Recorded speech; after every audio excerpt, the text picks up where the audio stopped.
ত্যাগের মহিমায় উদ্ভাসিত হোক সকলের ঈদুল আজহা। সাথে সাথে গরু কুরবানির সাথে কুরবানি হোক মনের পশুত্ব, মনের দাম্ভিকতা, মনের অহংকার। সেই সাথে সোশ্যাল মিডিয়ায় লোক দেখানো যত ইবাদত সবগুলো যেন কালকে গরু কুরবানির সাথে সাথে কুরবান হয়ে যায়। আলহামদুলিল্লাহ, গরু কুরবানি নিয়ে নিলাম, এইসব থেকে আমরা বিরত থাকব।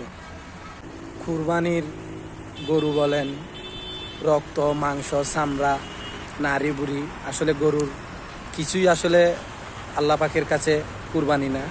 আপনার মনের মধ্যে যে আশায় কুরবানি নিয়ত করছেন সেটি যেন ঠিক থাকে। সো এই সবের দিকে না তাকাই ফেসবুকে পোস্ট করব, এ করবো, সে করবো, এই আমলগুলা বাদ দিয়ে মনের আকিদা এবং মনের ইমান ঠিক রাখলেই আল্লাহর কাছে সেই কুরবানি পৌঁছাই। আল্লাহর কাছে কুরবানির গোশত কিন্তু পৌঁছাবেন।